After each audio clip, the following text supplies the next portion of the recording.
Huawei. We all know Huawei, right? Huawei is the company that steals a lot of IP and built its entire company off of stealing IP. And that's not a lie. They took Cisco routers and network equipment, reverse engineered it, stole the source code, like took it out of there, and then made their own products. They put $0 into R&D. They put all that money into spying and IP theft for years and years until they built themselves up. Now they do it, yeah. Now they do R&D and stuff because they're built on the backs of IP theft and like cheap theft You mean and thievery. IP theft and the Alibaba and the IP thieves. thieves. Yeah, because Alibaba's a Chinese company anyway. classic. Basically, Huawei is this naughty company that goes around and does naughty things, and we saw them do naughty things with the Meng Wanzhou thing when she tricked the banks into funding Iran or something like that, and contravened sanctions. They're very good at contravening sanctions and finding loopholes. Well, we have evidence of that here. This is, however, keep in mind this is still developing. So this is something we can give you an update on. Go to the next. Before we continue, as you all know, the USA has put a lot of sanctions and restrictions on Huawei operating in America because of all the IP theft and all the nonsense they get up to, right? So they found a way around it. Yeah, I'll just read through this real quick. This is the highlights. Huawei Technologies, the Chinese telecommunications giant blacklisted by the U.S., as you said, right? Yeah. Is secretly funding cutting-edge research in American universities, including Harvard, through an independent Washington-based foundation.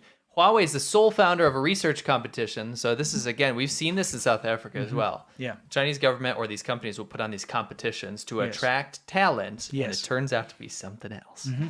That has awarded millions of dollars since its inception in 2022 and attracted hundreds of proposals from scientists around the world, including those at top U.S. universities that have banned their researchers from working with the company, Huawei, right? Yeah.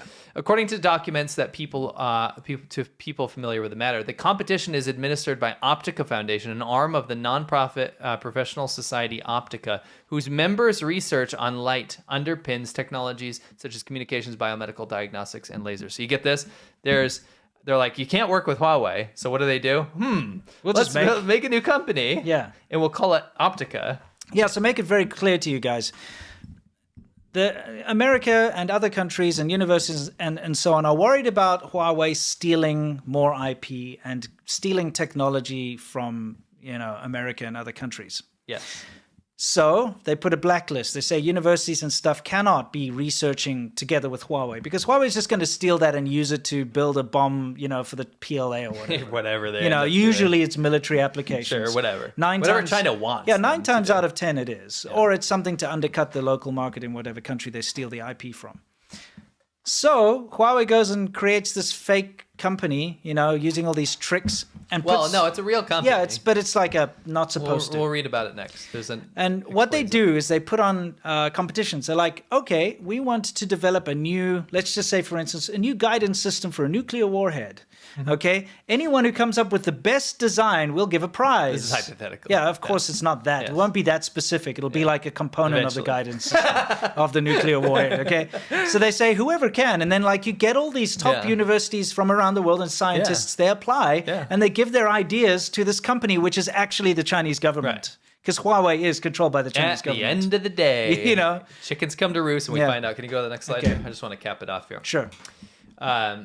This kind of explains. So the Chinese government's like, yes, we get our IP that we wanted to steal. The foundation shall not, this is the quote, and this is the important part. Yeah. The foundation shall not be required to designate Huawei as the funding source or program sponsor of the competition. The existence and content of this agreement and the relationship between the parties shall be considered confidential information, said a non-public document reviewed by Bloomberg. So Bloomberg put this out. Yeah, so they got their hands on this. So the document basically said, don't say that we're Huawei. You're not giving all these good ideas and scientific formulas and guidance systems to the Chinese government. The findings reveal one strategy Huawei is using to remain at the forefront of funding the international research, despite a web of U.S. restrictions imposed over the past several years in response to concerns of its technology could be used by Beijing as a spy tool. Applicants and university officials contacted by Bloomberg, as well as one of the competition's judges, said that they had not known of Huawei's role in funding the program until they were asked by the reporter. And that's the thing. It's not their fault. No, they don't know. They didn't know. They were tricked. There's one more. The Chinese government tricked them into giving the nuclear guidance system. Yep. Here we go again. And how many times we got to see something like this happen? Always. The foundation's secret funding arrangement likely does not violate U.S. Commerce Department regulations blocking people and organizations from sharing technology with Huawei, said Mr. Kevin Wolf, a partner at a law firm Akin specializes in export controls. That's because such rules do not apply to the type of research the competition is soliciting, science that is meant to be published. But if Huawei were subject to Treasury Department sanctions, the activity probably would not be legal, he added. And this is an important part. Yeah. They're finding ways to get around stuff, get around sanctions and restrictions, right? So if you had a U.S. Treasury Department sanction that just is an umbrella, then so this is almost like what could be done, right? Yes. This is how you can stop this kind of stuff, right? Because they're just always going to try to get around it. Yeah. Mr. James Mulvanon, a defense contractor who has worked on research security issues and co-authored a seminal book on Chinese industrial espionage, said, "It's a bad look for a prestigious research foundation to be anonymously accepting money from a Chinese company that raises so many national security concerns for the U.S. government." And whether it's legal or not, like it says, it likely doesn't break any laws, right? It's sneaky. It's underhanded. Sneaky, it's underhanded, and I think it shows the true intent of what the Chinese government's actually trying to do through these loopholes. Yeah. Why are you hiding then, bro? Yeah.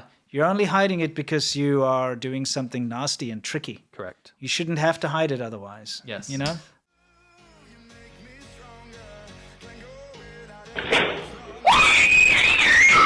Did that woman just scream a rat to death? I think she gave it a heart attack.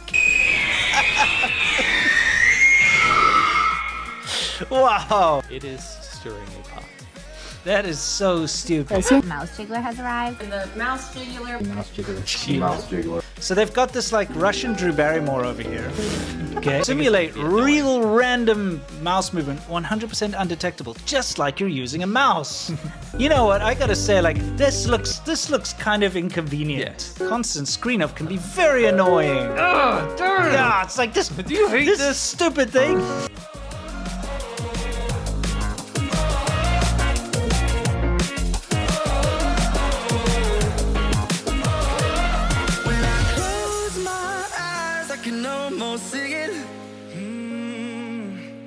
When I take a breath, you fill up my lungs.